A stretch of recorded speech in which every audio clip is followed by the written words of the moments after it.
over under win total of 6.5. Over is heavily juiced here at -170, under at +138. The vibe I have gotten, and we haven't done a lot of like deep dive breakdowns into Missouri, is that we seem to believe, and correct me if I'm wrong, Missouri's a talented team with a defense that should be pretty good. There are a lot of question marks offensively, starting at the quarterback position. Bud, you're nodding your head in a big way. Is that kind of how you start to look at this from a team perspective? And then, of course, as we look at the schedule, how many games are they going to win this fall?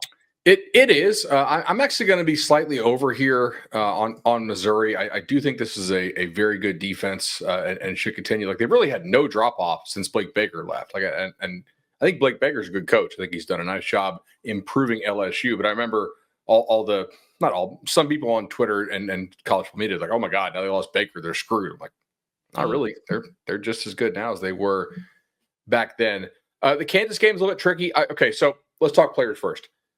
I'm a little bit worried that Prabula is in an actual battle with Sam Horn.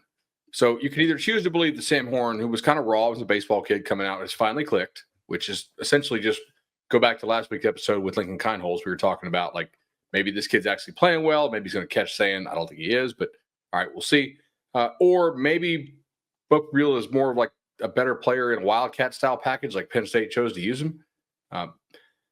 But I like the fact that maybe it's a battle that they don't hate Horn, so there's some at least floor provided there in this. I'm not going to spend 20 minutes on Missouri.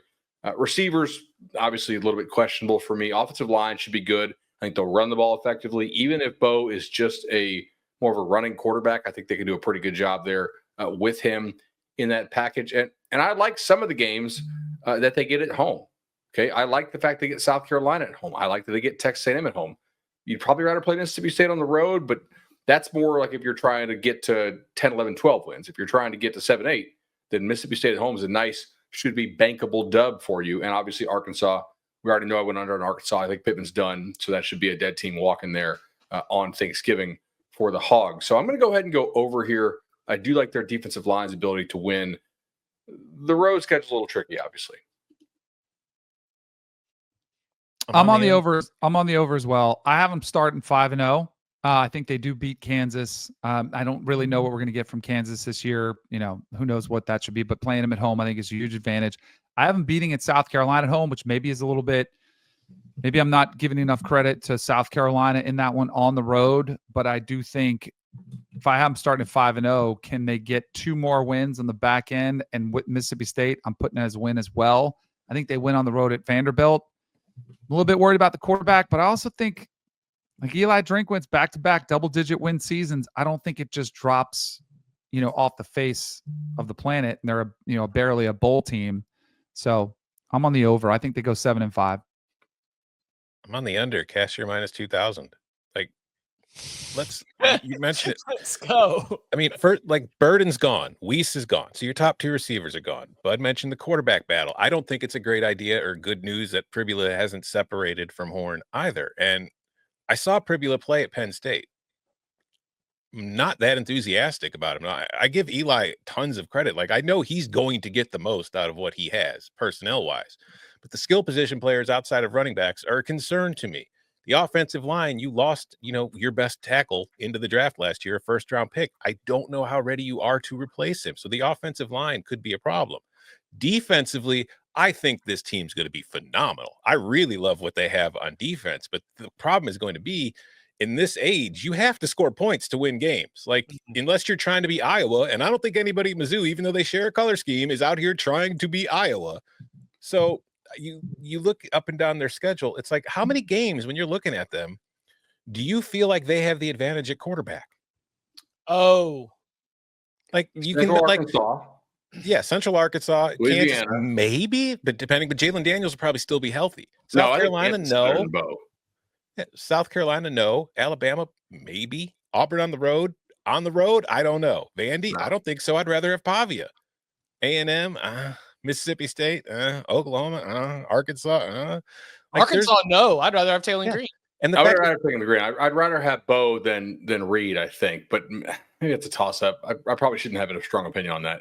They're kind of both just, Yeah, Yeah, and like the fact too, like Auburn, Vandy, Oklahoma, Arkansas, those are all your same tier kind of games.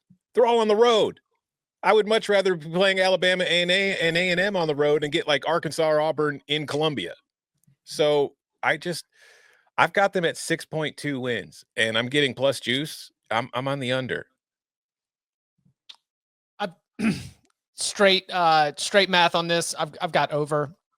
I think that you're talking about toss-up city. And to your point, Tom, having some of those toss-ups on the road means that there is a possibility that this thing could go south. Obviously at minus 164, you are not going to catch me rushing to bet it. There is something to be said, especially for a team like Missouri, that if the alpha nerd can scheme it up, then, maybe if you're going to have a weakness, you'd rather have, they got to coach them up in a big way and do some hijinks on offense. Being rock solid defensively, I think does give you a very high floor. So DK, I heard it like you saw. I see it like you said it. It's a 7-5. They'll get off to a hot start. They'll be up in the top 25. They'll have Missouri loves themselves like a number 14 ranking in the beginning of October. Roll off a couple of wins, get up in there, and now you can go be a ranked win for Alabama later in the season. But you're not going to finish ranked. That's sort of my projection here. Offensive questions dominating. So I am also on the over. I've got this thing at 7-5.